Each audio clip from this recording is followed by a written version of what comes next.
শুধু তাই নয়, খাতুনে জান্নাত পাকের ব্যাপারে বলেছেন,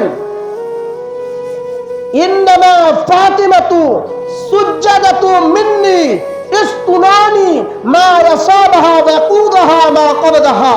এই হাদিসে পাক 10টা কিতাবের মধ্যে আছে।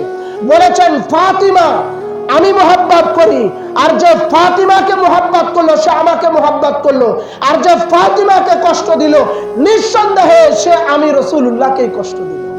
যেমন রাসূল বলেছেন যে আলীকে কষ্ট দিল সে আমাকেই কষ্ট দিল, ওই রকম বলেছেন যে আমার ফাতিমাকে কষ্ট দিল সে আমাকেই কষ্ট দিল।